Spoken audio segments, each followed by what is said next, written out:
নেপালত যেনেকুৱা এটা ধৰণৰ ঘটনা হ'ল যে জেনজি আন্দোলন কৰি এখন পুৰা ৰিজিম সলাই পেলালে বা তাতে ৰাজনৈতিক ধাৰা সলাই পেলালে তেনেকুৱা এটা সময়ত মানে গুৱাহাটী বা অসমতো এনেকুৱা এটা নেৰেটিভ লাহে লাহে আৰম্ভ হৈছে তাৰে মাজত কাক লৈও আপোনালোকে প্ৰতিবাদ আৰম্ভ কৰিছে উজনি অসমতো দেখিছোঁ নামনি অসমতো দেখিছোঁ প্ৰতিবাদ আৰম্ভ হৈছে এইবোৰ কিবা লিংক আছে নেকি নে আমি যে এটা ধাৰণা শুনি আছোঁ যে নেপালৰ নিচিনা আন্দোলন এটা হ'লেহে হয়তো চৰকাৰে আনচাৰেবল হ'ব কি ভাবে এইটো চাওক চৰকাৰ আনচাৰেবলটো সকলো সময়তে এতিয়া কা আন্দোলনৰ সময়ত সেই সময়ত ব্যাপক গণপ্ৰতিবাদৰ পৰৱৰ্তী পৰ্যায়ত কি হৈছিল সকলোৱে দেখিছে আমাৰ বহু লোকে বহু ৰাজহুৱা সম্পত্তিৰ ক্ষতিসাধন কৰিছে এনেকুৱা ধৰণৰ হিংসুক আন্দোলনটো আচলতে কোনো কাৰণত গ্ৰহণযোগ্য হ'ব নোৱাৰে ৰাজহুৱা সম্পত্তি ধ্বংস মানে আমাৰ ধনেৰে লোৱা সম্পত্তি ধ্বংস আমাৰ বিধানসভা চৌহদ ধ্বংস কৰা মানে আমাৰ ক্ষতি কলাক্ষেত্ৰ ভাঙিবলৈ ওলোৱাটো আমাৰ ক্ষতি য'ত আমাৰ ঐতিহ্য সংৰক্ষণ হৈ আছে এনেকুৱা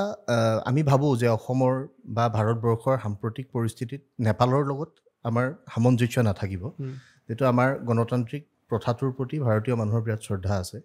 কেতিয়াবা কোনোবা লোক থাকে কিন্তু সেইসকল লোক যিসকল লোকৰ এনেকুৱা ধৰণৰ মন আছে যে হিংসুক আন্দোলন খুব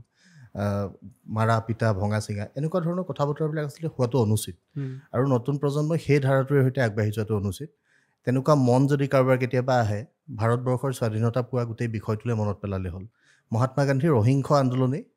ভাৰতবৰ্ষক স্বাধীনতা দিছে আৰু সেই অহিংস পন্থাৰে সৈতে গণতান্ত্ৰিকভাৱে আন্দোলন কৰিব পাৰোঁ আমি গণতান্ত্ৰিক দেশৰ নাগৰিক আমি ভোট দিওঁ আমাৰ ওচৰত আটাইতকৈ ডাঙৰ অধিকাৰটো আছে তেনেকুৱা থাকিলে আমি জনমত গঠন কৰি চৰকাৰখনে বেয়া কাম কৰিলে আমি তেওঁলোকক গাদীচ্যুত কৰিব পৰা ক্ষমতাটো আমাৰ ওচৰত আছে সেই ক্ষমতাটোৰ ব্যৱহাৰ হ'ব লাগে গণতান্ত্ৰিক পন্থাৰে সৈতে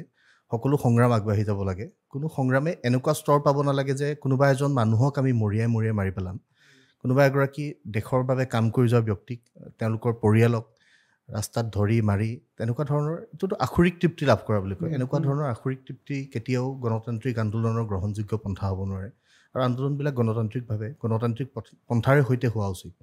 যিহেতু আমাৰ সাম্প্ৰতিক গোটেই পৰিস্থিতিটোত আন্দোলনমুখী অসমৰ জনসাধাৰণ হৈয়ে আছে জনজাতিকৰণৰ বাবে আন্দোলন হৈছে কা বিৰুদ্ধে আন্দোলন হৈছে নতুন এটা অৰ্ডাৰ তেওঁলোকে গৃহ মন্ত্ৰালয়ে দিছে অৰ্ডাৰৰ বিৰুদ্ধে আন্দোলন হৈছে আন্দোলন চলি যাব তাৰ সমান্তৰালভাৱে আমি সদৌ অসম ছাত্ৰ সন্থাই কাৰ বিৰুদ্ধে মহামান্য উচ্চতম ন্যায়ালয়ৰ দ্বাৰস্থ হৈছোঁ আমি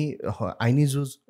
ৰাজপথৰ সংগ্ৰাম সকলো চলাই যাম কিন্তু প্ৰক্ৰিয়াটো এনেকুৱা এটা ধৰণৰ পৰ্যায়লৈ নিবৰ কাৰণে যাতে কোনো প্ৰতিক্ৰিয়াশীল চক্ৰ তেওঁলোক সফল হ'ব নোৱাৰে সেই দিশটোৰ প্ৰতি সকলোৱে মন কৰিব লাগিব যিহেতু আমি ভাৰতবৰ্ষৰ নিচিনা এখন দেশৰ নাগৰিক আৰু এইখন দেশত এনেকুৱা এটা আন্দোলনে কিমান দূৰ পৰ্যায়ত ক্ষতি কৰিব পাৰিব অসমৰ জনসাধাৰণৰ কিমান সংখ্যক জনসাধাৰণে দৰিদ্ৰ সীমাৰেখাৰ তলত বসবাস কৰি আছে এতিয়াও এনেকুৱা ধৰণৰ এটা পৰিস্থিতি হোৱাৰ লগে লগে অৰ্থনীতিত ইয়াৰ প্ৰভাৱ পৰিব সমাজনীতিত ইয়াৰ প্ৰভাৱ পৰিব এই গোটেই বিষয়বিলাক এৰাই চলিব লাগে আৰু নতুন প্ৰজন্মই আমি ভাবোঁ যে অসমৰ নতুন প্ৰজন্মৰ চিন্তা খুব দৃঢ়তাৰে সৈতে সকলো ভাল বেয়াৰ বিচাৰ কৰিব পৰা ক্ষমতা তেওঁলোকৰ ওচৰত আছে তেওঁলোকে নিশ্চিতভাৱে মূল পন্থাৰে সৈতে শিপাৰে সৈতে সম্পৃক্ত হৈ আগবাঢ়ি যাব